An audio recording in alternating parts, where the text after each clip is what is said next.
do a little bit of backtracking, but as you can see, that over there is the other side where I was stuck. There's at least 6 shopping carts down here. So I'm coming up on the other side, and I had to do a little backtracking in order to bring us back to where we were. But as you can see, scenery hasn't changed much. Lots and lots of trash. I had to use, once again, one of those little paths that the teenagers have used to get back and forth here.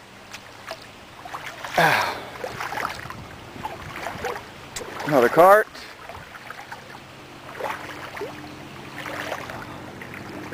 And we have a rug. A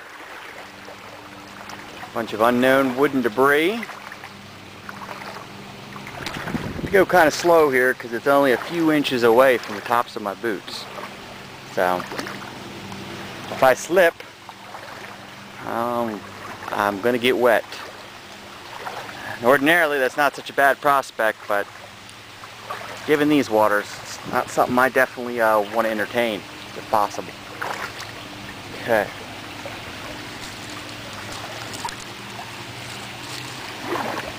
We make our way along. See this large floating wooden sign, it appears to be.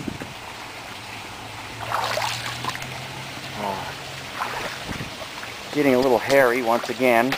Kind of stepping on this debris to keep from getting wet because of the depth. But I think we're okay now.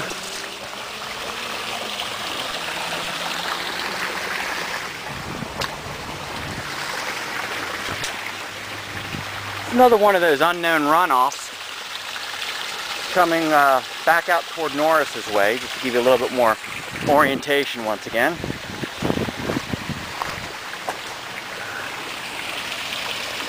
A better view of it. And more construction debris and, of course, metal pipes, brickwork, and we continue on. I may have to, this area is fairly deep, so I may have to leave the trail again in order to get to the other side. Some steel cabling and more trash. So we're going to go up and around this way in order to get back to an area where we can actually get back in again and travel.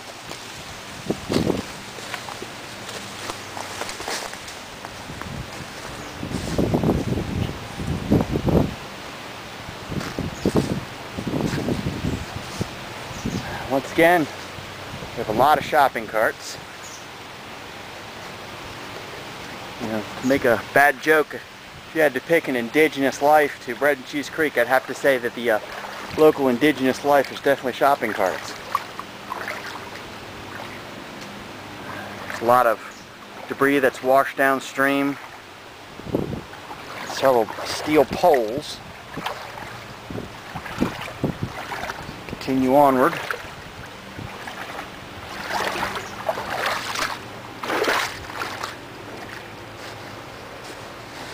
Again, it's getting a little deep, so we got to kind of hug the edges here. You can see that the water is eroding these people's property line as well.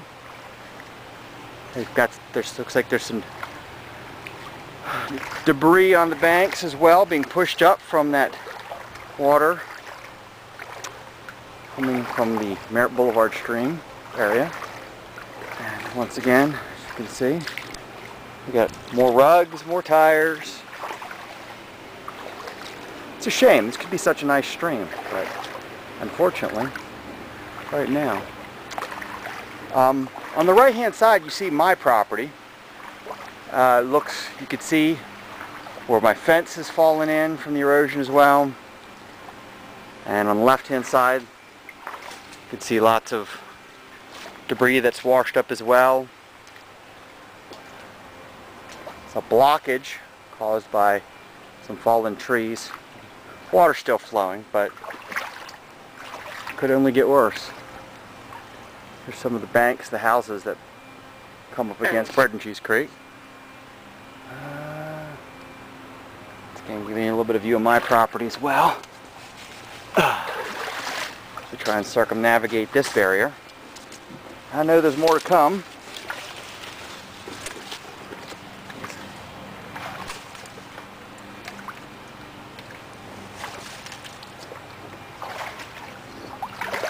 This is my property on the right. You can see all the stuff that's washed up over the years, unfortunately. See how my bank is deteriorating as well.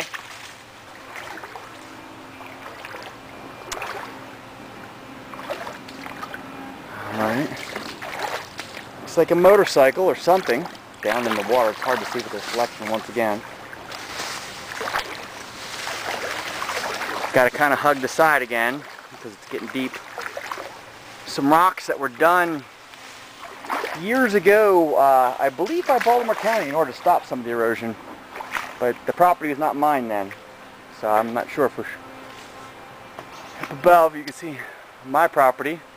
My belongings still under a blue tarp from having my shed destroyed by the tornado. And once again, you can also see that my roof is still covered from damage done to it by the tornado. You see there's lots of yard waste along the banks, which it's natural. I wouldn't be as concerned about that as the debris. I should say non-natural debris.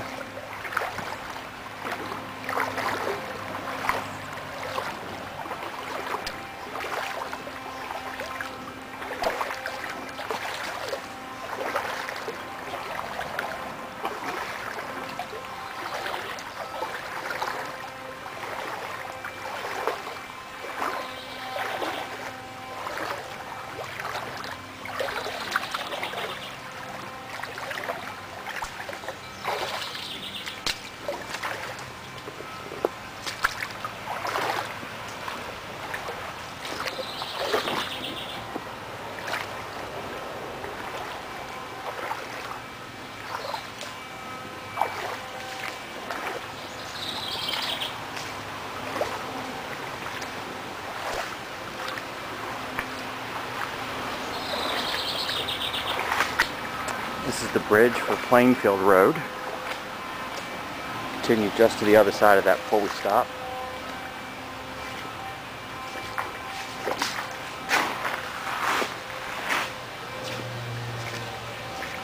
As you can see, the damage caused by the storm is even worse on the other side of Plainfield.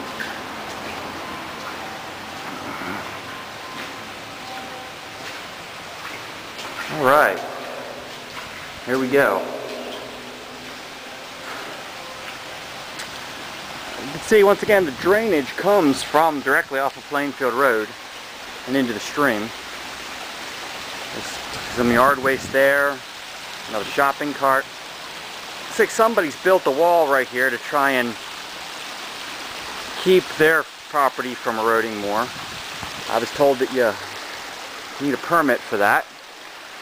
But I'm not here to judge, just document. Again, lots of downed trees. And of course you could see that the trees over here are much, much worse. Not allowing hardly any water to get through.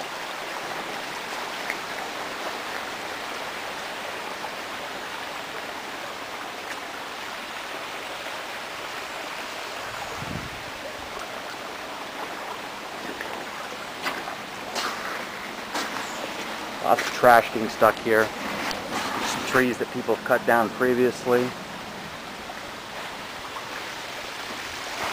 Okay, like before, I'm going to have to shut the camera off and figure out a way in order to get over this barrier. So I'll be back with you as soon as I can.